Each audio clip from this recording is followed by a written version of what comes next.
నీకు కనబడిన దేవునికి అక్కడ బలిపీఠము కట్టుమని చెప్పగా, యాకోబు తన ఇంటి వారితోనూ తన యొద్దనున్న వారందరితోనూ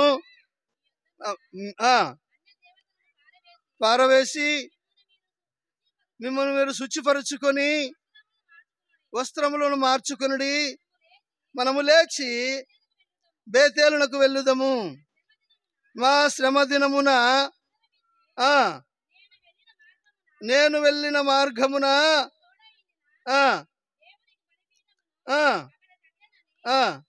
చెప్పెను.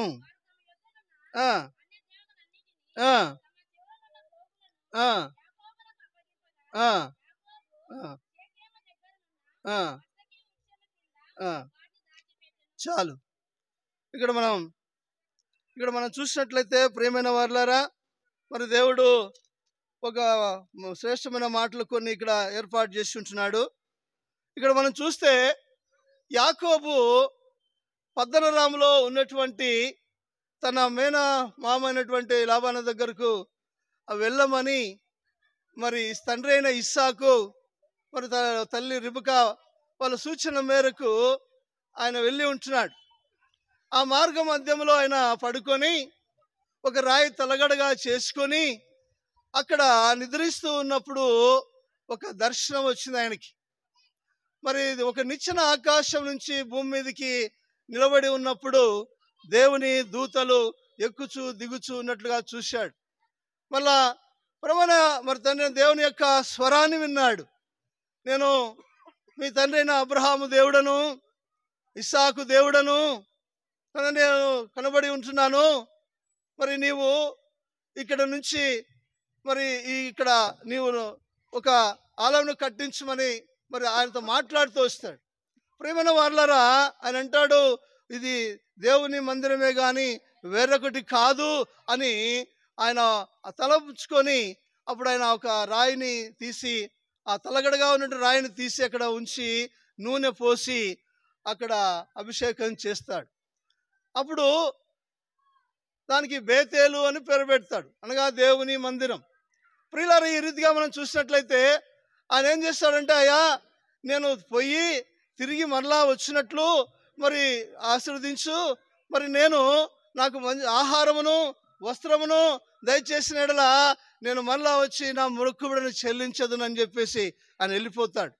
అయితే ప్రియులారా, ఇక్కడ మనం జ్ఞాపకం చేసుకున్నట్లయితే ఇక దేవుని యొక్క మాటలు మనం చూసినట్లయితే ఇక్కడ మనం చూస్తాం, దేవుడు యాకోబుతో అంటున్నాడు, నీవు లేచి. బాగా గమనించాలి, నీవు లేచి అంటున్నాడు. ఈ మాట మనం చూసినట్లయితే మామూలుగా మనం ఎవరిని అడుగుతాము నీవు లేచి అని? చాలా మంది అనుకుంటాం కదా, పడిపోయిన వారితో చెప్తాము నువ్వు లేయమని, కృంగిపోయిన వారితో చెప్తాము నువ్వు లేయమని, నిద్రించిన వారితో చెప్తాము నువ్వు లేయమని. కాబట్టి ఇక్కడ మరి ఏమంటున్నాడంటే నీవు లేచి అంటే ఆయన అక్కడ ఏమంటున్నాడో తర్వాత చూద్దాం. రెండోది మాట మనం చూసినట్లయితే బేతేలునకు వెళ్ళి. నా ప్రియులారా, జ్ఞాపం చేసుకుందాం, ఈ మాటలకు గుర్తుంచుకోండి. బేతేలునకు వెళ్ళి అనే మాట సెలవిచ్చిన వాడుగా ఉంటున్నాడు.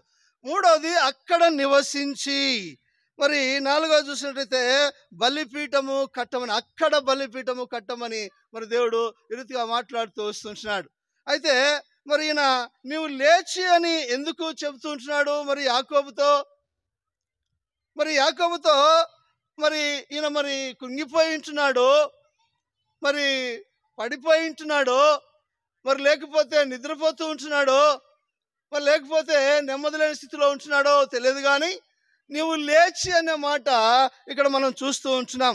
ప్రియమైన వారలారా, మనం చూసినట్లయితే మరి నీవు లేచి అంటే ఎందుకైనా లేచి అంటే ఎక్కడికి పొమ్మంటున్నాడు అని మనం చూసినట్లయితే ఇక్కడ మనం 31వ అధ్యాయంలో 13వ వచనంలో మనం చూడవచ్చు. 31వ అధ్యాయము 13వ వచనంలో ఏమంటాడు అంటే, అక్కడ ఆయన నీవెక్కడ స్తంభం మీద నూనె పోసితివో, ఎక్కడ నాకు మ్రొక్కుబడి చేసితివో, బేతేలు దేవుడును నేనే.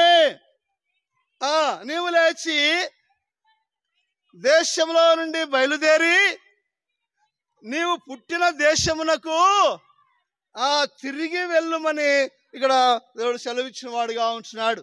నా ప్రియమైన వారులారా, దేవుడు మనతో సెలవువాడుగా ఉంటాం. మనం జ్ఞాపం చేసుకున్నట్లయితే ఈ మాటలో మరి ఆయన నువ్వు తిరిగి వెళ్ళు అంటున్నాడు. మరి అక్కడికి వచ్చిన తర్వాత మరి తిరిగి ఆయన ఏం చేస్తున్నాడంటే, ఎప్పుడైతే నువ్వు పద్దనాంకి వెళ్ళు అని వాళ్ళు చెప్పారో ఆ పద్దనాంకి వచ్చి ఉంటున్నాడు. మరి తిరిగి దేవుడు ఏం చేస్తుంటున్నాడు, నువ్వు తిరిగి వెళ్ళుము అని మరి యాకోబుతో మాట్లాడుతూ ఉంటున్నాడు.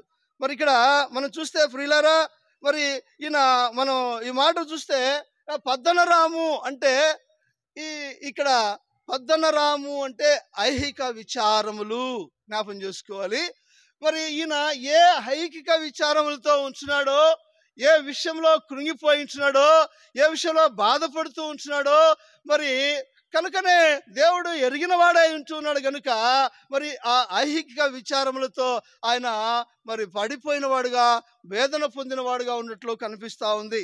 మరి 31వ అధ్యాయంలోనే 40వ వచనంలో మనం చూస్తే, 41వ వచనంలో 2వ వచనంలో మనం చూసినట్లయితే అక్కడ ఆయన ఏమైపోతున్నాడంటే, పగలు ఎండకును రాత్రి మంచకును నేను క్షీణించిపోతుని, నిద్ర నా కన్నులకు దూరం. అంటే ఇక్కడ మనం చూసినట్లయితే ప్రియులరా, ఏం చేస్తున్నాడు ఈయనకు, మరి నిద్ర లేదు, నిద్ర నా కన్నులకు దూరం అయిపోయాను అంటున్నాడు.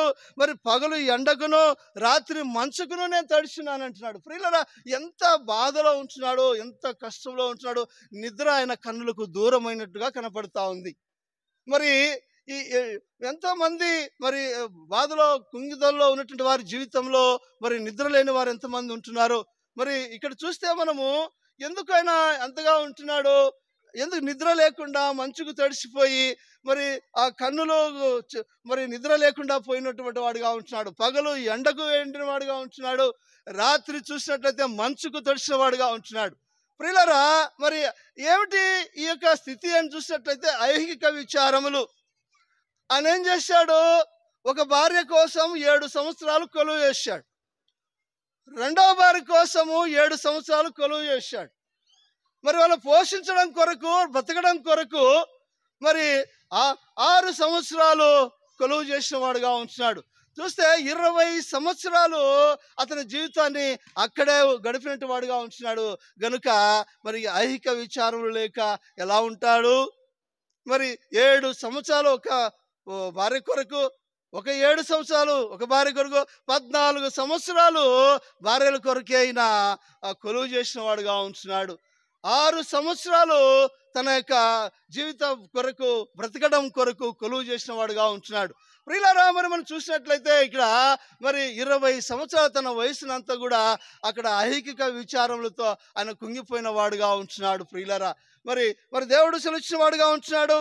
మరి ఆయన సంపాదన కోసం కొలువు చేశాడు, భార్యల కోసం కొలువు చేసిన వాడుగా ఉంటున్నాడు. మరి ఈ రీతిగా ఆయన ఏం చేశాడు అంటే, ఐహిక విచారాలతో ఆయన ఏమైపోయాడు అంటే క్షీణించిపోయిన వాడుగా ఉంటున్నాడు. అందుకే నువ్వు లేచి వెళ్ళు పద్దనరాములో ఉంచున్నాడు. నీ ఐహిక విచారంలో నుంచి మరి ఎంతకాలం నీ ఐహిక విచారంలో నువ్వు ఉంటావు, ఎంతకాలం నువ్వు కృంగుదల్లో ఉంటావు, ఎంతకాలం నువ్వు నిద్రలో ఉంటావు. కనుక నువ్వు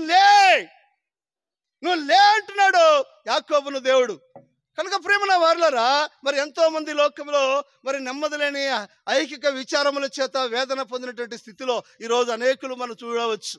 మరి ఎన్నో కుటుంబాలు, మరి ఇక్కడైతే కాదు కానీ మరి దైవ సేవకుని దగ్గరికి వెళితే ప్రతి సంఘములో కూడా దైవ సేవకునికి చెప్తూ ఉంటారు, నా కుటుంబం ఇలా ఉంది, నా స్థితి ఇలాగుందని చెప్పేసి. ఇక్కడ అందరికి కూడా అనుభవం ఉంటుంది.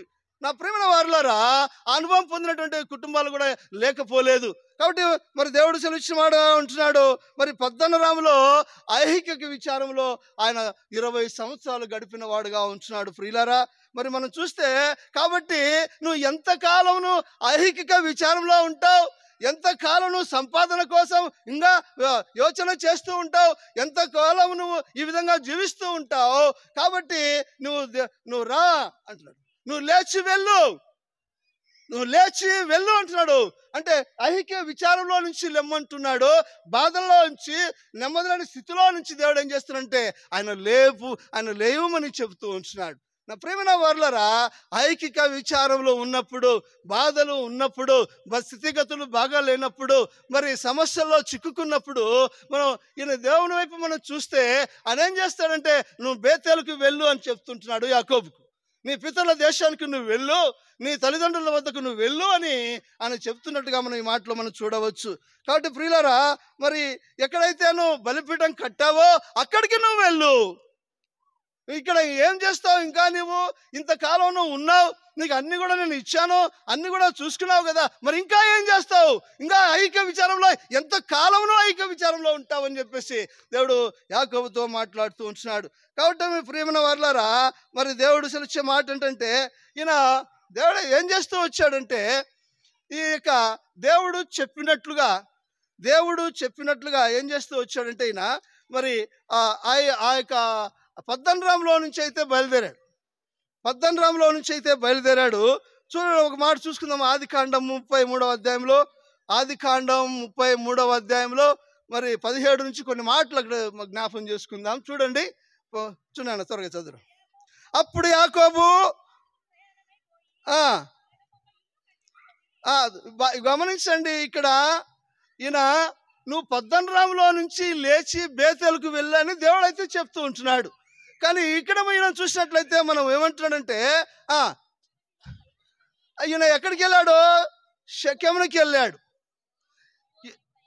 సుక్కోతుకు ప్రయాణమై అక్కడ ఒక ఇల్లు కట్టించుకొని తన పశువులకు పాకలు వేసుకొని ఆ చోటికి సుక్కోతు అని పేరు పెట్టి ఈయన ఎక్కడైతే వెళ్ళి ఉంటున్నాడో అక్కడ ఏం చేశాడు? దేవుడైతే ఈయన ఎక్కడికి పొమ్మన్నాడు అంటే బేతేలుకు పొమ్మన్నాడు. కానీ దేవుని మాట విని లేచి బేతేలుకు పోకుండా మరి సుక్కోతులోకి వచ్చి మరి ఆ శకెములో ఆ సుక్కోతులో ఆగిపోయిన వాడుగా ఉంటున్నాడు. అక్కడ ఏం చేశారంట? మరి గుడారాలు వేసుకున్నాడు, పశువులకు గుడారాలు వేసాడు, ఆయన ఇల్లు వేసుకుంటున్నాడు. మరి ప్రియులారా, మనం చూసినట్లయితే మరి ఇక్కడ మనం చూస్తే ఆయన మరి దేవుని మాటకు విధేయుడు అయ్యి లేచాడు, కానీ సుక్కోతులో ఆగిపోయాడు. సుక్కోతు దేవుడు పొమ్మన్నది ఎక్కడికి? బేతేలుకు. కానీ ఈయనేం చేశాడు? సుక్కోతులో ఆగిపోయాడు. మరి ఎందుకు ఆగిపోయాడు? మనం చూసినట్లయితే ఇక్కడ మనం చూస్తే మరి సుక్కోతు అంటే పాకలు వేసుకున్నాడు. ఆ పాకలు వేసుకొని దానికి సుక్కోతు అని పేరు పెట్టినవాడుగా ఉంటున్నాడు. ఇంకా ఇక్కడ మనం చూస్తే ప్రియులారా, మరి ఒకసారి మనం గమనించినట్లయితే సుక్కోతు అంటే హిబ్రూ భాషలో సొంత నిర్ణయము అని అర్థం, లేదా స్వచిత్తము అని అర్థం. సొంత నిర్ణయం. ఈయనేం చేశాడు?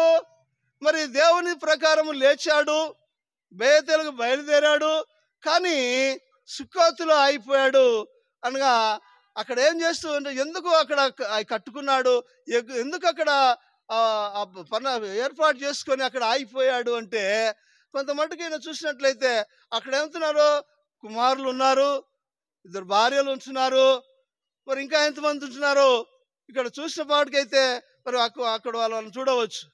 అంటే చాలామంది మనం గమనించినట్లయితే ప్రియులారా, ఈయన భార్యా విధేయుడిలాగా కనపడుతున్నట్లు ఉంది కదా.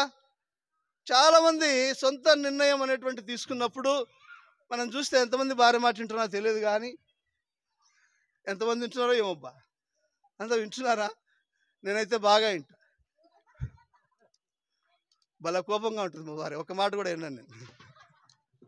ఇంటికి రాని కథ చెప్తాను. కాబట్టి ప్రియులారా, ఈయన మరి 2 భార్యలు, పిల్లలు, కుమారులు, కుమార్తె అందరూ కలిగి ఉన్నందువలన ఈయన ఏం చేశాడంటే సుక్కోతులో అయిపోయాడు. సుక్కోతులో అంటే సొంత నిర్ణయం. సుక్కోతు అంటే హిబ్రూ భాషలో సొంత నిర్ణయము అని. కానీ ఈయన ఏం చేశాడు? సొంత నిర్ణయం చొప్పున ఈయన ఏం చేశాడంటే సుక్కోతులో అయిపోయాడు. కాబట్టి ప్రియులారా, మనం జ్ఞాపం చేస్తున్నట్లయితే మరి ఇక్కడ మనం చూస్తే మరి ఈయనకు ఆ సుక్కోతులో ఈయన ఏం చేశాడు అంటే అక్కడ గుడారాలు వేసుకొని అక్కడ నివసించి కొంతకాలం అక్కడ ఉంటూ ఉన్నాడు. ఈయనకు ఒక కుమార్తె ఉంది. ఏం పేరు? ఆమె పేరు దీనా. ఈయన పేరు దీనానే కానీ ఆమెలో దీనత్వం లేదు. ఎందుకు అంటే, నేను యాకోబు కుమార్తెను, మా అన్నలు మహావీరులు అనేటువంటి విధానాన్ని కలిగి ఉండేటువంటి ఆమె. ఈమె ఏం చేస్తూ వచ్చింది అంటే, మరి తల్లిదండ్రులకు చెప్పలేదు, మరి అన్నగారులకు చెప్పలేదు, సొంత నిర్ణయం తీసుకునింది. మరి సుక్కోతులో ఉన్నటువంటి ఆ షెకెము రాజు కుమార్తెలు ఎలా ఉంటారో చూడాలని షెకెమునకి వెళ్ళిపోయింది. ఆ షెకెమునకి వెళ్ళిపోయినప్పుడు ఆ షెకెము రాజు కుమారుడు ఏం చేస్తాడు అంటే ఆమెను చూసి మోహించి మరి ఆమెను చెరపట్టి పాపం చేస్తాడు. 3 దినాల వరకు ఆమె అక్కడ ఆగిపోతుంది. తిరిగి ఆమె ఇష్టపడినాడు, వివాహం చేసుకుంటానని చెప్పేసి ఆ షెకెము రాజు మరి యాకోబు దగ్గరికి వచ్చి, అయ్యా ఇదిగో నా కుమారుడు నీ కుమార్తె ఇష్టపడ్డాడు, మరి మీరు మరి ఇష్టపడినట్లయితే మేము చేసుకుంటాము అన్నప్పుడు తన కుమారులకు ఆ మాట వినబడి మరి వాళ్ళు మేము ఏ విధంగా ఇవ్వగలుగుతాము, మేము ఏ విధంగా వాళ్ళకి ఇవ్వగలుగుతాము, మేము అలా ఇవ్వము అని చెప్పేసి వాళ్ళు ఏం చేస్తూ వచ్చారంటే మరి ఆయన ఇవ్వడానికి ఇష్టపడడం లేదు. నా ప్రియమైన వారలారా, ఎందుకు మనం చూసినట్లయితే అక్కడ ఈ సొంత నిర్ణయంలో ఉన్నటువంటి స్థితిగతులు మనం చూసినట్లయితే మరి ఈ లోకమును కలిగిన వారుగా ఉంటున్నారు. లోకము అంటే లోకంలోని ఆశలు, ఈ యొక్క సుఖభోగములు, మరి ఆనందము, సంతోషము ఎదుట తల్లిదండ్రుల మాట ఎన్నో యవనస్తులు ఈ లోకంలో చాలామంది ఉంటున్నారు. తల్లిదండ్రుల మాట వినకుండా ఈ లోకంలో అనేకులుగా ఉంటున్నవారుగా మనం చూడవచ్చు. మనం చూసినట్లయితే యోహన్ రాసిన మొదటి పత్రిక 2వ అధ్యాయం 17వ వచనంలో మనం చూసినట్లయితే లోకమును దాని ఆశయు గతించిపోనని రాయబడింది. మరి ఈ గతించిపోయేదాని కొరకు మరి ఎంతోమంది ప్రయాసపడేవారు మనం చూస్తూ ఉంటున్నాం. కాబట్టి ప్రియులారా, మనం జ్ఞాపం చేసుకున్నట్లయితే మరి యవ్వనస్తులు అనేక మంది కూడా మరి పాడైపోయేటువంటి జీవితాలు మనం చూస్తూ ఉంటున్నాం. ప్రియులారా, మనం చూస్తే మరి యెషయా గ్రంథంలో యవ్వనస్తులు తప్పక తొట్టిల్లుదని రాయబడింది. మరి యవ్వనస్తులు మరి తప్పక తొట్టిల్లుతారు. అయితే యవ్వనస్తులు దేని చేత వారి జీవితం బాగు చేసుకుంటారు? కీర్తన 119:11-9 మనం చూసినట్టయితే యవ్వనస్తులు మరి నీ వాక్యము జాగ్రత్తగా చూసుకునే చేతనే కదా అని రాయబడింది. అంటే ఇక్కడ ఏం లేదు, ఈమెకు వాక్యము లేదు, ప్రార్థన లేదు, భయము లేదు, భక్తి లేదు. కనుక ఏం చేస్తూ వచ్చారంటే మరి ఆ ప్రార్థన విడిచిపెట్టిన వారుగా ఉంటున్నారు, ప్రార్థనను విడిచిపెట్టిన వారుగా ఉంటున్నారు. మరి వాక్యం చూస్తే వాక్యం కూడా లేదు. నా ప్రియమైన వారిలో మనం చూసినట్లయితే మరి ఇక్కడ వీళ్ళు ఈ రీతిగా జీవిస్తూ వచ్చారు. మరి వాళ్ళు వివాహం కొరకు అడిగితే సున్నతి లేదు వాళ్ళకి, మనం ఎలా ఇస్తాము అని వాళ్ళ అన్నగారులు ఏం చేస్తారంటే, మీరు సున్నతి చేసుకుంటే మాత్రము మా చెల్లెళ్ళు మీకు మా సహోదరులు మీకు ఇస్తాము అని చెప్తారు. సరే, వాళ్ళు ఇష్టపడినప్పుడు మీ రాజ్యంలో అందరూ కూడా సున్నతి చేసుకోవాలని అడుగుతాడు. వాళ్ళు ఏం చేస్తారంటే ఆమె కోసము దీనత్వం లేకపోవచ్చు కానీ మంచి సౌందర్యవంతురాలు కనుక ఆమెను చేసుకోవడం కొరకు ఏం చేస్తుంటే అందరూ కూడా సున్నతి పొందిన వారుగా ఉంటున్నారు. సున్నతి అంటే మరి మర్మాంగ చర్మమును తీసివేయడం అన్నమాట. కాబట్టి దానివల్ల ఏం చేస్తారంటే వాళ్ళు అలాగ అందరూ కూడా చేసుకుంటూ వచ్చారు. వీళ్ళ అన్నలు ఎందుకు ఆ మాట అన్నారంటే ఒక కుట్ర వాళ్ళు దాగి ఉందన్నమాట. వీళ్ళకి మేము ఎందుకు ఇవ్వాలి, దేనికి ఇవ్వాలి అని చెప్పేసి ఆలోచన చేసి ఇవ్వకుండా మోసం చేయడానికే అలాగూ చేస్తూ వచ్చారు. అయితే ఎప్పుడైతే ఆమెను ఇష్టపడినారో వాళ్ళందరూ సున్నతి చేసుకున్నారు. వెంటనే తండ్రికి తెలియకుండా, యాకోబుకు తెలియకుండా తన కుమారులు మరి షెకెంలోకి వెళ్ళి ఏం చేశారు అంటే మరి కనబడిన వారిని, కనబడిన పురుషులందరినీ మరి అందరినీ కూడా చంపుకుంటూ వచ్చారు. రాజును మరి రాజకుమారుని చంపేసి కనబడిన యువకులందరినీ చంపబడేసి అక్కడ నుండి అంతా దోచుకొని, స్త్రీలను దోచుకొని ఏం చేశారంటే వీళ్ళు వచ్చేసిన వారుగా ఉంటున్నారు. కాబట్టి ప్రియులారా, ఎందుకు వాళ్ళు ఏం చేయలేకపోయారంటే వాళ్ళు దేశం అంతా సున్నతి చేసుకున్నారు కనుక వాళ్ళు నడవలేరు, పరిగెత్తలేరు. గనుకనే వీళ్ళు ఏం చేస్తూ వచ్చారంటే ఆ విధమైన స్థితి చేశారు.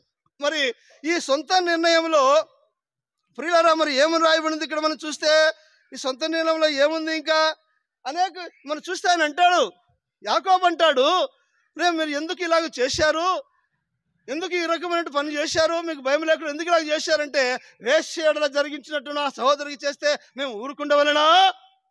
అయితే ప్రియులారా మరి చూస్తే అలాగూ చేసినప్పుడు ఈ సుక్కోతులో ఆ షెకెంలో ఆయనకి ఏమొచ్చింది? యాకోబుకు కూతురు చూస్తే పాడైపోయింది, కుమారులు చూస్తే నరహంతకులు అయిపోయారు.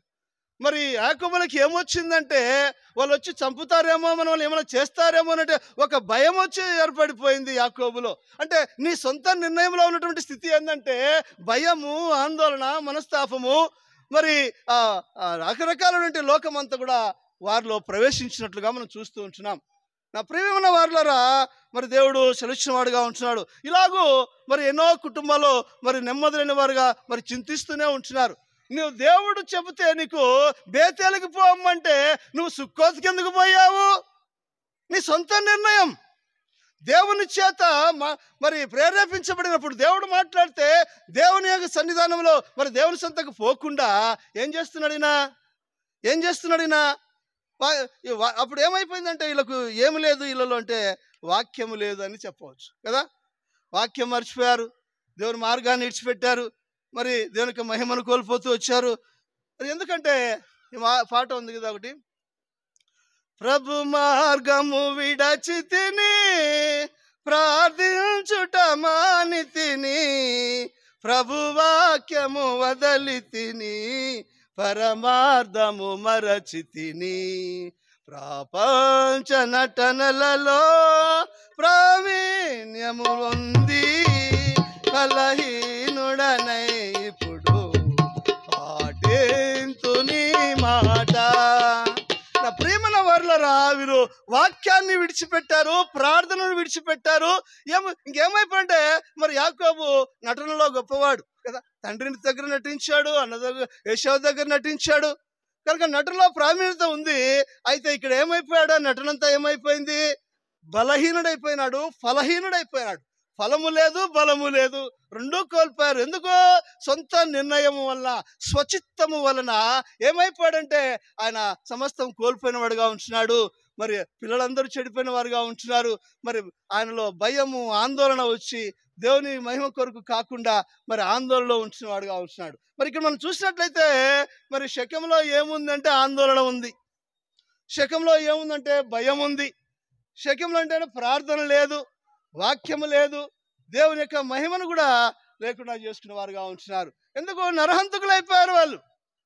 నా ప్రియమైన వారులారా, మరి అందుకని నేను ఏమంటుంటే మరి ఇలాగా మరి అనేక కుటుంబాలు ఏం చేస్తారు, సొంత నిర్ణయం తీసుకొని వారు మార్గం తొలగిపోయి వాక్యము లేక చింతలో ఉంటున్నారు, చింతిస్తూనే ఉంటారు.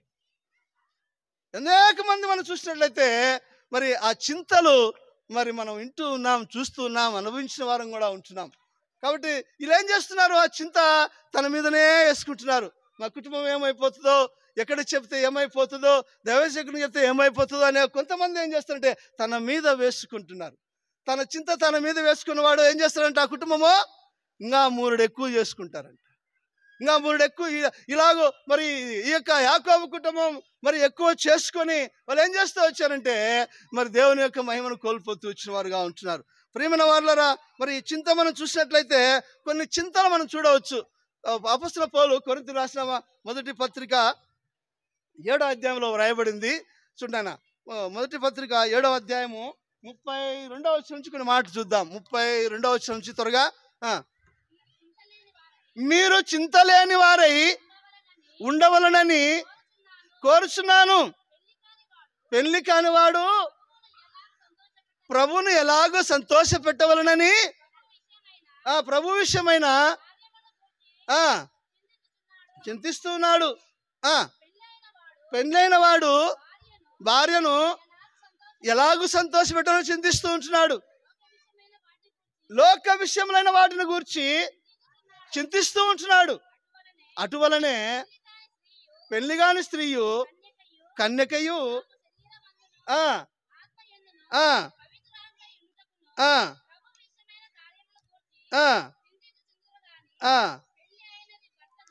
కాబట్టి మనం చూసినట్లయితే ఇక్కడ అన్ని చింతలే ఉంటున్నాయి.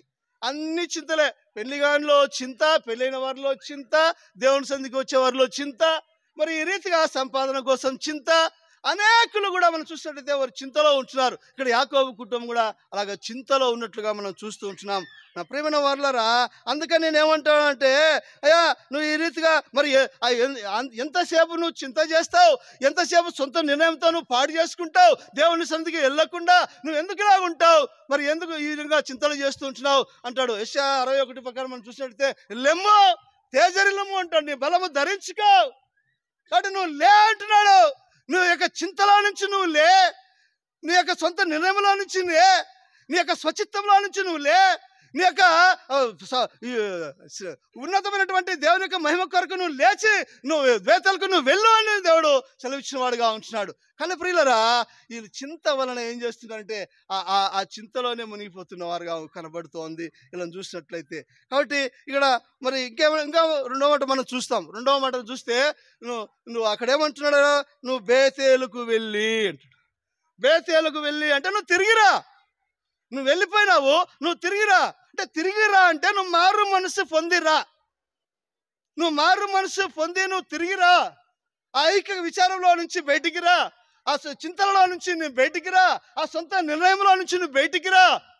దేవుడు సెలవిచ్చిన వాడుగా ఉంటున్నాడు. ప్రియులరా, మరి ఎంతకాలము నువ్వు ఇలాగూ మరి కుంగిపోతావు, ఎంతకాలం నువ్వు పడిపోయి ఉంటావు, ఎంతకాలం నువ్వు చింత చేసేవారుగా ఉంటారు. కాబట్టి ఈ చింతలో నుంచి, కృంగదలలో నుంచి, నిద్రలో నుంచి ఏమంటాడు దేవుడు అంటే నువ్వు లే అంటున్నాడు.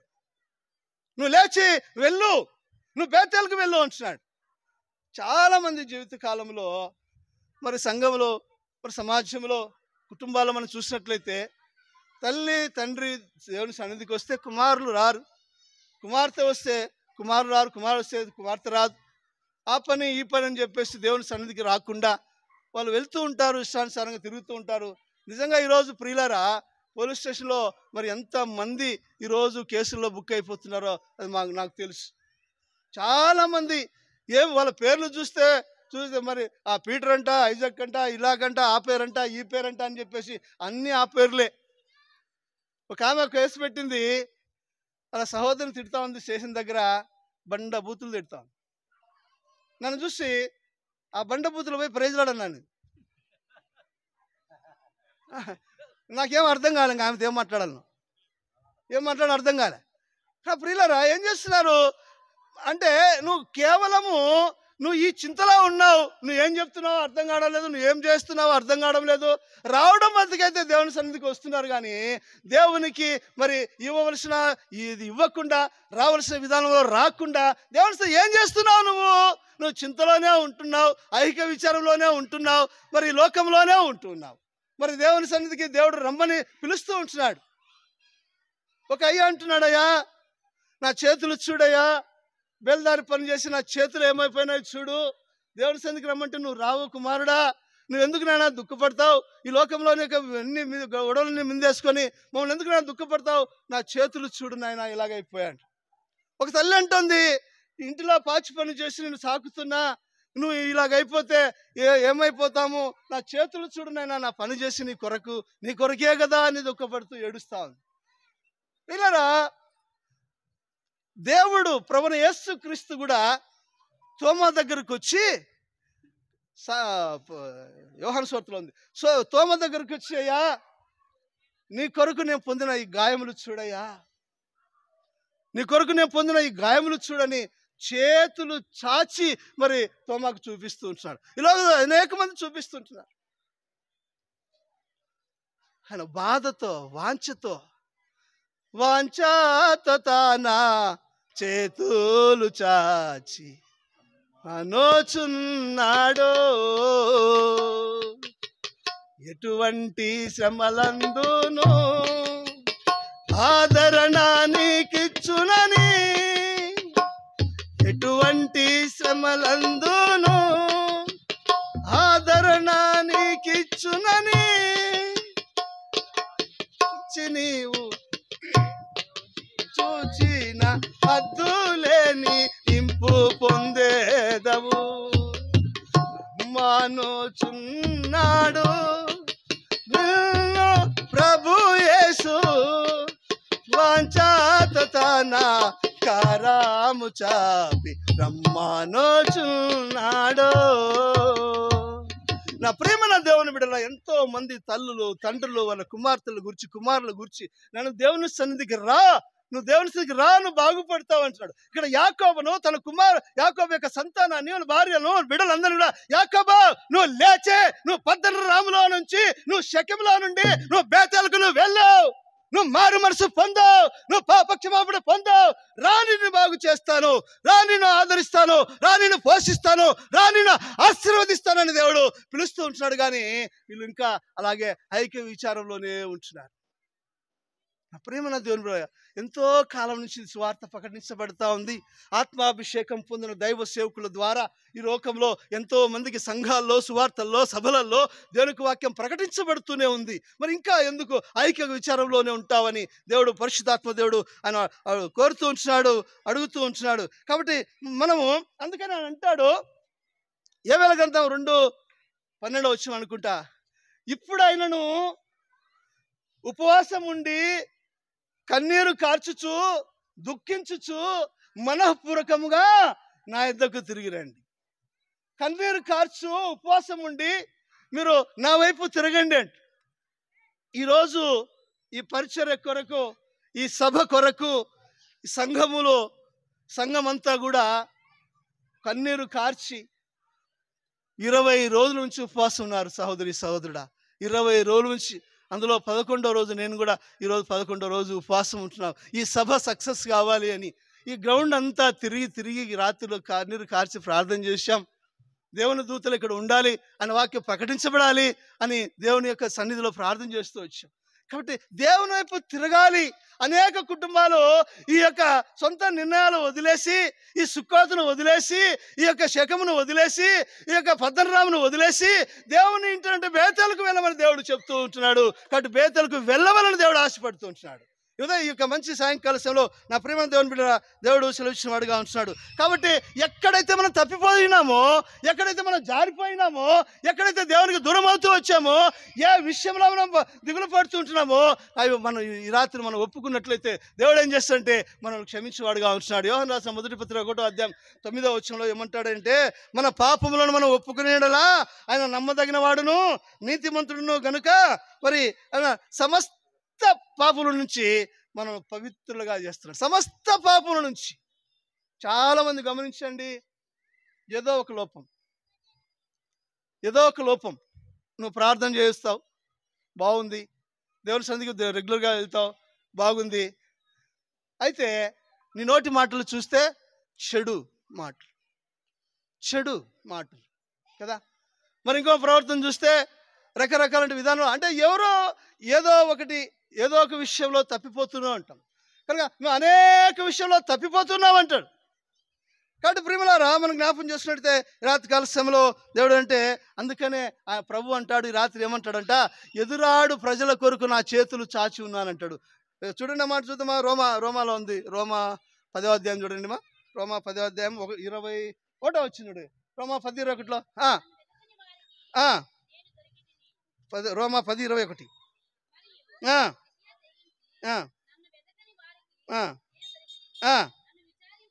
నన్ను విచారింపని వారికి ఇశ్రాయేలీయుల విషయమైతే, యాకోబు విషయమైతే, వారి కుటుంబం విషయమైతే అవిధేయులై ఎదురాడు ప్రజల కొరకు నేను దినమంతయు నా చేతులు చాచి ఉన్నాను. ఈ రాత్రి దేవుడు ఏం చేస్తున్నట్టే, ఎవరైతే తప్పిపోయి ఉంటున్నారో, ఎవరైతే అవిధేయతగా ఉంటున్నారో, దేవుని మహిమపరచకుండా ఉంటున్నారో, వాళ్ళ కొరకు దేవుడు ఏం చేస్తున్నాడంట, చేతులు చాచి ఉన్నాడంట. ఈ రాత్రి చేతులు చాచి. నా ప్రియమైన వారలారా, మరి దేవుడు మనతో కలిసి మాట జ్ఞాపకం చేసుకున్నట్లయితే మరి వారంతా దేవుడి సన్నిధిలో మనం ప్రభువును ఆహ్వానిస్తూ ఉంటున్నాడు, రమ్మంటున్నాడు. అని మత్తయి సువార్త 11:28 వచ్చామంటే, ప్రయాసపడి భారం మోసుకున్న సమస్త జనులారా నా యొద్దకు రండి, నేను మీకు విశ్రాంతిని కలగజేస్తున్నంటాడు. కాబట్టి విశ్రాంతి అంటే పాపం నుంచి విడుదల అని దేవునికి వాక్యం సెలవిస్తూ ఉన్నది. కాబట్టి ప్రియులారా, అవిధేయత నుంచి విడుదల, ప్రార్థన లేని జీవితం నుంచి విడుదల, నీకు అనేక విషయాల గుండా నేను విడుదల చేస్తానని చెప్పేసి దేవుడు సెలవిచ్చిన వాడుగా ఉంటున్నాడు. నా ప్రియులారా, మనం జ్ఞాపకం చేసుకుందాం ఈ యొక్క మంచి సమయంలో దేవుడు. కాబట్టి ఇక్కడ ఏమంటాడే, 3వ విషయాన్ని మనం జ్ఞాపకం చేసుకున్నట్లయితే, అక్కడ నువ్వు అక్కడ బలిపీఠము కట్టి నువ్వు లేచి అక్కడకు వెళ్ళి అంటాడు. 3వ విషయంలో మరి బలిపీఠము కట్టి అంటే, బలిపీఠము కట్టి అంటే ఎక్కడైతే నువ్వు ప్రమాణం చేసి వచ్చావో అక్కడికి వెళ్ళి నువ్వు బలిపీఠం కట్టాలి. నువ్వు శక్యంలో ఉండి బలిపీఠం కట్టలేవు. ఎందుకంటే సొంత నిర్ణయాలతో ఉన్నటువంటిది శక్యం, అక్కడ పాడైపోయినటువంటి జీవితాలు. కాబట్టి నువ్వు బలిపీఠం కట్టాలా, నువ్వు బేతేల్లో కట్టాలి. బేతేలలో నేను బలిపీఠం కట్టమంటున్నాడు దేవుడు. అంటే నీ దేవుని ఆలయంకు నువ్వు వెళ్ళి అక్కడ నువ్వు బలిపీఠం కట్టాలి. బలిపీఠం అంటే మన జీవితాల్ని, చెడిపోయిన మన బ్రతుకుల్ని, జారిపోయిన మన బ్రతుకుల్ని, ప్రార్థన లేని మన జీవితాల్ని, మరి సొంత నిర్ణయాలతో చెడిపోయినటువంటి స్థితిగతులను ఏం చేశాడు? దేవునికి మనం మన శరీరాలను సజీవ యాగం కనుక సమర్పించాలంట. చూడండి, దేవుడు ప్రభు ఏమంటున్నాడు? మనం అది బలిపీఠం కట్టడం అంటే. ఇంకోటి ఏమంటున్నాడు? మొదట బలిపీఠం కట్టేటప్పుడు, బలి అర్పించేటప్పుడు మొదట నువ్వు వెళ్ళి నీ సహోదరునితో సమాధాన పడి ఆపై వచ్చి నీ బలి చెల్లించు, నీ అర్పణ చెల్లించు అంటాడు.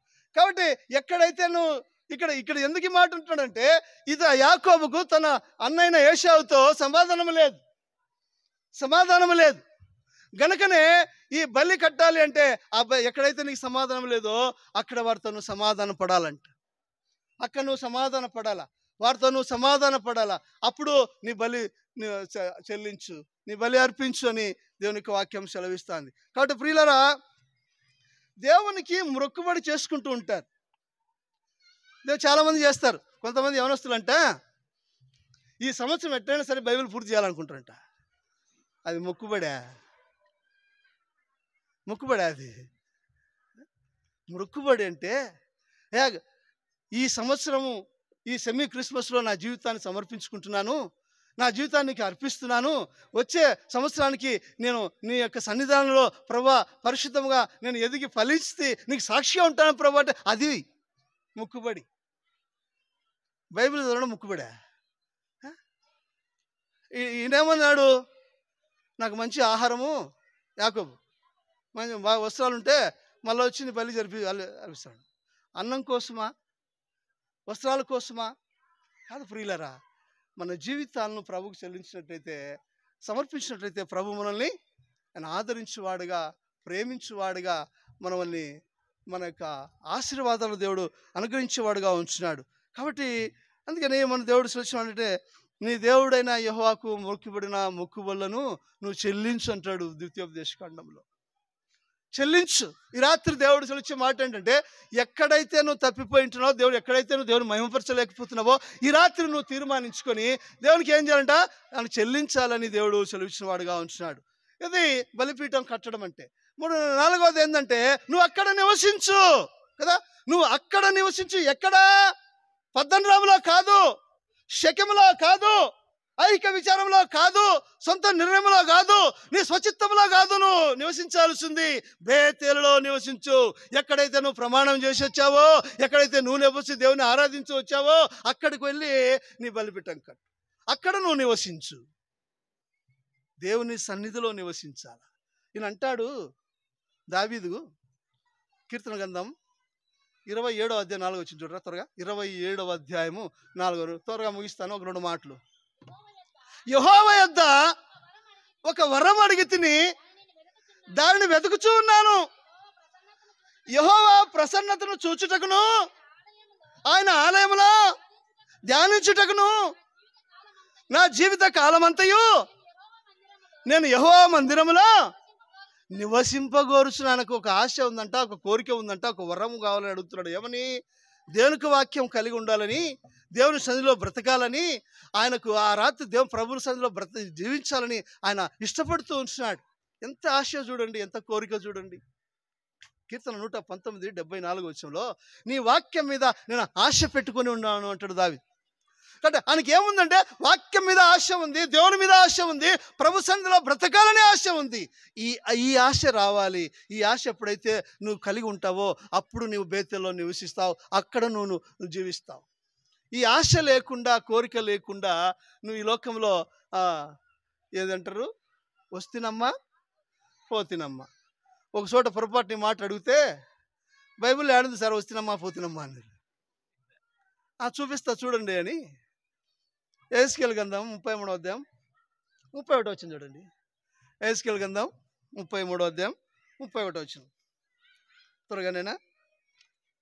ఎహెజ్కేలు గ్రంథం బాగా గమనించండి. ఇక్కడ నా జనులు రాదగిన విధముగా వారు మీ యొద్దకు. నా జనులు అంటే ఎవరు? విశ్వాసులు. విశ్వాసులు ఎలా ఉంటారు? ప్రార్థనాపరులుగా ఉంటారు, విధేయత కలిగిన వారుగా ఉంటారు, భక్తి కలిగిన వారుగా ఉంటారు, క్రమశిక్షణ కలిగిన వారుగా ఉంటారు. మంచి మాటలు వారి నోట ఉంటాయి. వారు ద్వారా అనేకులు ఆత్మ రక్షించబడతాయి. వారు దేవుని జనులు. ఆయన ఏమంటాడు, నా జనులు రాదగిన విధముగా వారు మీ యొద్దకు వచ్చి కూర్చుండి నా మాటలు విందురు గాని. ఈ గాని గూనీలు చాలా నష్టం చేస్తాయి మనకు. గాని వాటిని అనుసరించి ప్రవర్తింపరు. అది వస్తున్నమ్మా పోతున్నమ్మ అంటే దేవుని సన్నిధికి వస్తారు. నువ్వు రావలసిన విధానంలో రాకుండా, ఉండవలసిన విధానంలో ఉండకుండా వస్తుంటావు, పోతుంటావు. ఉపయోగం ఏంటి? నువ్వు బేతల్లో ఉన్నట్లా, లోకంలో ఉన్నట్లే, నువ్వు ఐహిక విచారంలో ఉన్నట్లే, నువ్వు సుక్కోతులో ఉన్నట్లే, నువ్వు శకెంలో ఉన్నట్లే, నువ్వు పద్దనాంలో ఉన్నట్లే. కాబట్టి ప్రియులారా, దేవుడు సెలవిచ్చిన వాడిగా ఉంటున్నాడు. మరి దేవుడి సెలవు అంటే మనం జ్ఞాపం చేస్తున్నంటే మరి దేవుని యొక్క సన్నిధిలో మనము ఆ దేవుని యొక్క కృపను కలిగి మనం ముందుకు సాగాలని దేవుడు సెలవిచ్చిన వాడిగా ఉంటున్నాడు. ఓ మాట మనం జ్ఞాపకం చేసుకుందాం. ప్రకటన గ్రంథం 2వ అధ్యాయము 4-5 వచనాలు. ప్రకటన గ్రంథం 2వ అధ్యాయం 4-5 వచనాల్లో ఏమని వ్రాయబడిందంటే ఇక్కడ ఆయన ఏమంటాడంటే, యాకోబు మొదట ఉన్నటువంటి కృప ఎలా ఉన్నాడో అలా లేడంట. అందుకని ఈ మాట అంటాడు, ఆయనను మొదట నీకుండిన ప్రేమను నువ్వు వదిలితివని నేను నీ మీద తప్పు ఒక్కొక్కటి మోపవలసి ఉంది. మొదట ఉన్నటువంటి ప్రేమ. చాలా మంది ఏం చేస్తారంటే, రక్షణ పొందినప్పుడు ఏం చేస్తారంటే పరిగెడతా ఉంటారు. సువార్తలకు పరిగెడతారు, మందిరానికి పరిగెడతా ఉంటారు, మరి కూడికలకు పరిగెడతా ఉంటారు. రక్షణ పొందినప్పుడు మాత్రం చాలా పరిగెడుతూ ఉంటారు. కొంతకాలం అయిన తర్వాత చూడండి, ఏమన్నా మందిరాలు లేదంటే ఈ పని ఉందిలేనా, ఆడిపోయినా ఇడిగిపోయినా స్పీడ్ తగ్గుతుంది. ఎంతసేపని పరిగెత్తారు కదా. ఆత్మీయ జీవితంలో స్పీడ్ తగ్గదండి. ఒక ఇంగ్లాండ్ అమ్మగారు, 84 సంవత్సరాల అమ్మగారు మన కడపకు వచ్చారు చేసే గ్రౌండ్లో సాక్ష్యం చెప్పడానికి. ఇప్పుడు నా వయసు ఎంతో తెలుసా అని. పెద్ద కదా, ముసలామలే అనుకుంటున్నారు అందరు. ముసలామే వయసుల రీత్యా. నేను చెప్తా వినండి అనింది. అదేంటే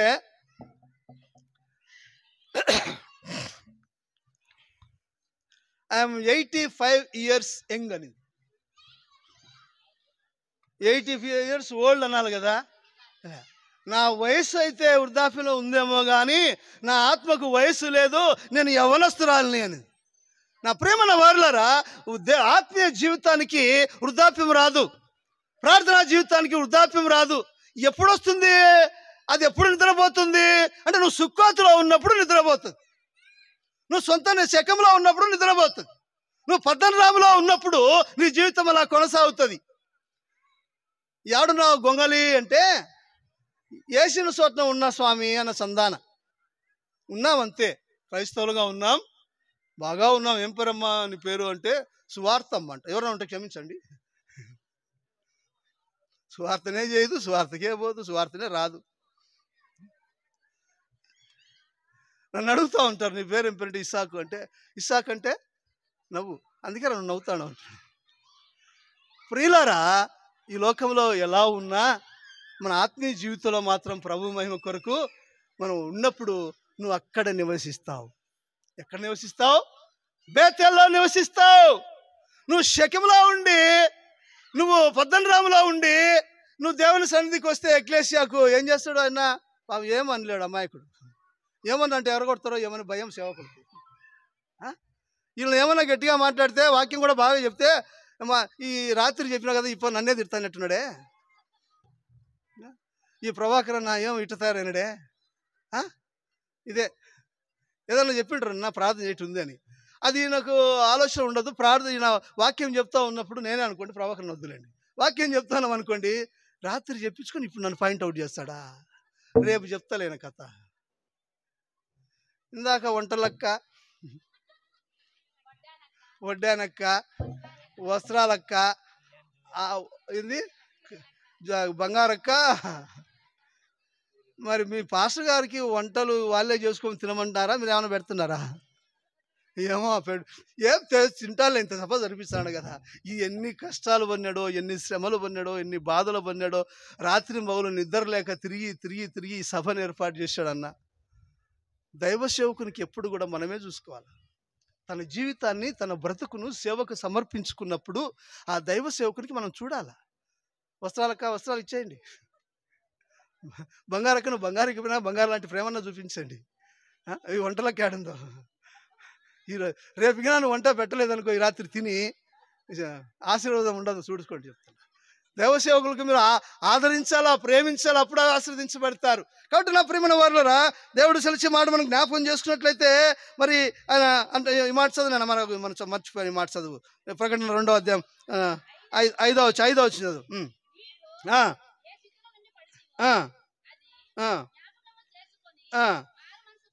చూడండి, ఏ స్థితిలో నుండి పడితివో అది జ్ఞాపకం చేసుకొని పద్దనరాములో ఎందుకు నిలబడిపోయావో, శకెములో నువ్వు ఎందుకు నిలబడిపోయావో, ఎందుకు ఇక్కడ పాడైపోయినావో, ఏ విషయంలో నువ్వు జారిపోయావో, తప్పిపోయినావో, దేవుని మహిమను కోల్పోయావో, అది నువ్వు జ్ఞాపకం చేసుకొని మారు మనసు పొంది, చాలు, మారు మనసు పొంది, మారు మనసు పొంది అన్నాడు. ప్రియమైన వారులారా, మనము దేవుని సన్నిధిలో బాగా బ్రతికి ఉంటాం, ప్రభువులో బాగా జీవించి ఉంటాం. ఏదో ఒక శోధన యాకోబుకు వచ్చినట్లు మరి వాళ్ళ భార్యల ద్వారానో, కొడుకుల ద్వారానో, కూతురు ద్వారానో, మరి ఆయనకి ఎంత సంతానం ఉంటే వాళ్ళ మామకు ఎంతమంది భార్యలు ఉన్నారో, ఎంతమంది బామర్తులు ఉన్నారో, వీళ్ళు తేగలేదు అంటారు చాలామంది. కాబట్టి ఏ శోధన వచ్చిందో ఆయనకు, ఏ బాధ వచ్చిందో, కాబట్టి ప్రియులరా మరి పడిపోయి ఉండవచ్చు. ఈరోజు పడిపోయిన వాళ్ళు చెడ్డవాళ్ళు అయితే కాదు, కానీ పరిస్థితుల ప్రభావం వల్ల వాళ్ళు జారిపోయి పడిపోయి ప్రార్థనా జీవితానికి దూరం అయిపోయి దుఃఖంలో, బాధలో, కష్టంలో వారు దూరం అయిపోయింటారు, అంతేగాని వారు చెడిపోయిన వారు కాదు. అయితే ప్రియులరా, ఈ రాత్రి ఎక్కడైతే నువ్వు పడిపోయి ఉంటున్నావో మరి నువ్వు తిరిగి మారు మనసు పొందని ఈ రాత్రి దేవుడు నిన్ను నన్ను మనం అడుగుతూ ఉంటున్నాడు. నా ప్రియమైన వారులారా, దేవుడు వచ్చిన మాట మనకు జ్ఞాపకం చేసినట్లయితే ఇంకొక మాట మనకు జ్ఞాపకం చేసుకుందాం.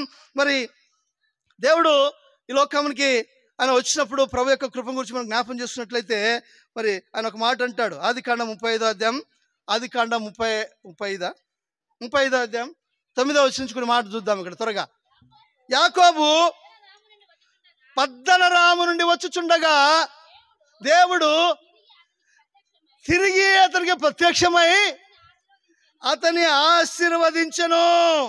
ప్రియులారా, ఎప్పుడైతే శకెమును, పద్దనరామును యాకోబు వదిలిపెట్టి తన భార్య బిడ్డలతో మీ దగ్గర ఉంటుంటే ఆ విగ్రహాలు పడవేయండి, అవి పారవేయండి అంటే, ఆ విగ్రహం అంటే ఇక్కడ దేవత కాదు, ఆ విగ్రహం అంటే నీ ఏ స్థలా నుంచి అయితే వస్తున్నావో, దేవునికి మహిమ కాని ఆ ఆచారాల పద్ధతి నువ్వు కలిగి ఉంటున్నావో, అక్కడ నీ యొక్క పాపము, నీ దోషము అది పారవేసిరా దేవుని సన్నిధికి అంటున్నాడు ప్రభు. అది నువ్వు పారవేసిరా, అప్పుడు నువ్వు ఆశీర్వదించబడతావు. ఏం చేశాడంటే ఆయన ఉన్నట్టుండే దేవుని సన్నిధిలో మరి ఉన్నట్టుండే ఆశపడి ఆయన మార్గాన్ని తెలుసుకున్నాడు. అయ్యో, నేను ఇలా జీవించింది కదా, ఆనాడు అలాగా ఉంటుంది కదా, మరి ఈరోజు ఎందుకు నా స్థితి ఇలాగ అయిపోయిందని చెప్పేసి ఆయన ఏం చేస్తూ ఉన్నాడంటే, ఒకసారి జ్ఞాపకం చేసుకుందాం ప్రభు సన్నిధిలో. మరి ఒక పాట ఉంది, గుర్తురావడం లేదు. తిరిగి మరలా ప్రభు సన్నిధికి, ఇది ఏ సమయంబు, రండి యేసుని చేరండి, ఇక సమయము లేదండి, రండి రక్షణ పొందండి, పాపులనందరినీ తన దాపున చేర్చుటకై ప్రాణము దానముగా తన ప్రాణమునిచ్చెనుగా. కాబట్టి ప్రియమైన వారులారా, మరి సమయము లేదు మనకి సమయం, మనం అనుకుంటున్నాం సమయం ఉంది అని. చూసాం మనం, కరోనా వచ్చినప్పుడు పలానా బ్రదర్ కనపడలేదు, ఏమి అంటే పాపం కరోనా అన్నారు. ఈరోజు బాగా ఉన్నవారు మరుసటి రోజు లేరు, 3వ రోజు లేరు, 4వ రోజు లేరు. ఈ రాత్రి దేవుడు నిన్ను నన్ను మనల్ని అడుగుతుంటున్నాడు, సమయం ఉందని నువ్వు అనుకుంటున్నావేమో. ప్రియలారా, సహోదరి సహోదరుడా, సమయం లేదు. నువ్వు త్వరగా నువ్వు నిర్ణయించుకొని నువ్వు బేతలకు రమ్మని దేవుడు ఆహ్వానిస్తూ ఉంటున్నాడు. ఎప్పుడైతే అయినా ఈ సుక్కోతును, ఈ శకెమును, ఈ యొక్క పద్దనరామును ఎప్పుడైతే వదిలిపెట్టాడో, దేవుడు యాకోబుని ఏం చేశాడు? ఆశీర్వదించిన వాడుగా ఉంటున్నాడు, ఆశీర్వదించిన వాడుగా ఉంటున్నాడు. ప్రియులరా, మనం జ్ఞాపం చేసుకుందాం. దేవుడు మరి ఇప్పుడు ఆయనకు ఎట్లా ఏ విధంగా ఉన్నాడంటే, ఇంకో పాట పాడదాము, ముగించేసుకుందాము. యెహోవా నా బలమా, యథార్థమైనది నీ మార్గం, పరిపూర్ణమైనది నీ మార్గం. యెహోవా నా శత్రువులు నన్ను చుట్టినను, నరకపు పాశములరికాటినను వరదవలే భక్తిహీనులు పొర్లిన విడువక నన్ను ఎడబాయని దేవా యెహోవా నా బలమా. దేవుడు నువ్వు బేతేల్లో ఉంటే నీకు బలము, నువ్వు దేవుడు నీకు బలముగా ఉంటాడు. నువ్వు బేతేల్లో నువ్వు నివసించినట్లయితే, నువ్వు మార్పు చెంది దేవుని సన్నిధిలో ఒప్పుకొని విడిచిపెట్టి నువ్వు బేతేల్లో నువ్వు ఉన్నట్లయితే, ఎక్లెసియాలో నువ్వు ఉన్నట్లయితే నువ్వు బలము పొందుతావు. దేవుడు బలమైన దేవుడు, ఆయన ఉన్నతమైన దేవుడు, ఘనమైన దేవుడు. కాబట్టి ప్రియులారా, మరి మనకు దేవుడు బలమైన వాడిగా ఉంచినాడు. నువ్వు ఆ బలాన్ని నువ్వు పోగొట్టుకుంటే ఏమైపోతుందండి? కాబట్టి ప్రియులారా, మనం జ్ఞాపకం చేసుకొని ఒక్కసారి రెండు మాటలు ఈ యొక్క క్రిస్మస్ గురించి కొన్ని మాటలు మనం జ్ఞాపకం చేసుకుందాం. మరి ఇక్కడ మనం చూసినట్లయితే ప్రియులారా, మరి ఇక్కడ ఏం చేశాడు ఈయన? అన్నీ వదిలిపెట్టుకొని బేతేలుకు వచ్చాడు. బేతేల్లో దేవుడు ఏం చేశాడు? ఆశీర్వదించాడు. ఇప్పుడు ఈయన వృద్ధాప్యం వచ్చేసింది, పెద్దవాడైపోయాడు. మరి యాకోబు వంశస్థులను, యాకోబు జనాంగాన్ని ఎవరు కాపాడుతారు? ఎవరు వారిని ఆశీర్వదిస్తారు? ఎవరు వారిని నడిపిస్తారు అని మనం జ్ఞాపకం చేసుకున్నట్లయితే ప్రియులారా, ఒక మాట మనం జ్ఞాపకం చేసుకుందాం. సంఖ్యాకాండము 24వ అధ్యాయము 17 నుంచి కొన్ని మాటలు చూద్దాం. సంఖ్య 24:17. ఆయన బాగా గమనించండి, వినండి, మాట్లాడొద్దండి. పిల్లలు కూర్చోండి, దయచేసి కూర్చోండి. బాబు కూర్చో, మీరు దయచేసి తిరగద్దండి. ఒకవేళ మీరు ఉంటే పక్కకు పోయి లేచి అక్కడ ఉండండి. ఇక్కడ ఎవరు కూడా అట తిరగద్దండి దయచేసి, ప్లీజ్. ఆయనను చూచుచున్నాను గాని కాదు, ఉన్నట్టు కాదు. నక్షత్రము యాకోబులో ఉదయించును. బాగా గమనించండి, నక్షత్రం ఎవరు అంటే ప్రభువైన యేసుక్రీస్తు వారు. నక్షత్రము యాకోబు వంశస్థులందరినీ కాపాడడానికి, యాకోబు యొక్క జనాంగాన్ని కాపాడడానికి, యాకోబు యొక్క మరి సంతానాన్ని నడిపించడానికి దేవుడు ఏం చేస్తున్నాడంటే యాకోబులో జన్మిస్తున్నాను అంటాడు. యాకోబు నక్షత్రము యాకోబులో ఉదయించింది. కాబట్టి ఈ నక్షత్రం ప్రభువైన యేసుక్రీస్తు వారిని మనం జ్ఞాపకం చేసుకోవాలని దేవుడు సెలవిచ్చిన వాడుగా ఉంటున్నాడు. కాబట్టి ప్రియులరా, మరి ఇంకా అక్కడ చూసినట్లయితే రాజదండం ఉంది. రాజదండం కూడా ప్రభువైన యేసుక్రీస్తు వారిని దానికి వాక్యంలో రాయబడింది. కాబట్టి మనం చూసినట్లయితే మరి ఇక్కడ యేసు ప్రభువే అంటాడు, నేను యాకోబు సంతానాన్ని అని. చూద్దాం, ఆ మాట చూద్దామా? ప్రకటన గ్రంథం 22వ అధ్యాయము 16వ వచనం చూద్దాం. ప్రకటన గ్రంథం 22వ అధ్యాయము 16వ వచనం త్వరగా.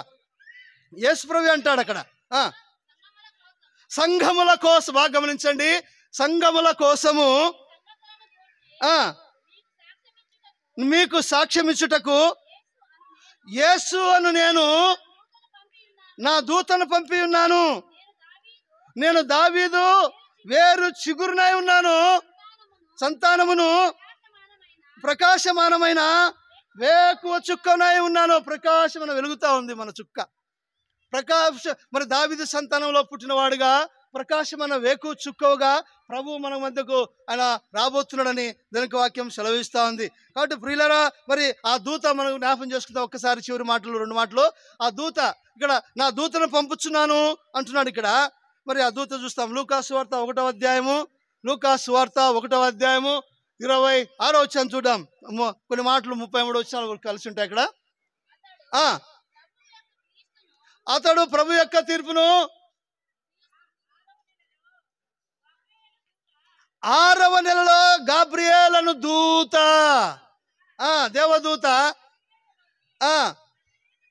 నజరేతు ఊరిలో దావీదు వంశస్థుడైన యేషబను ఒక పురుషునికి ప్రదానము చేయబడిన కన్యక యొద్దకు వచ్చి,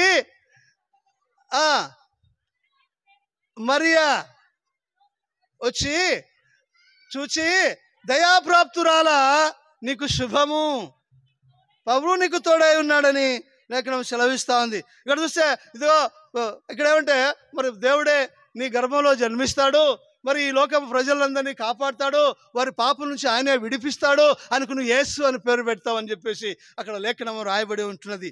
కాబట్టి ప్రియులరా, మరి ఇదిగో మరి నీవు గర్భం ధరించి కుమారుని కంటావానికి యేసు అని పేరు పెడతావని లేఖనం సెలవిస్తూ ఉన్నది. కాబట్టి మనం మనం చూసినట్లయితే మత్తయి సువార్త 1వ అధ్యాయం 20 వచనం మాట చూద్దాం. త్వరగా నేను చూడండి, ముగిస్తాం. 1వ అధ్యాయం 20 వచనం చుండగా ఆ ఆ ఆ ఆ ఆ ఆ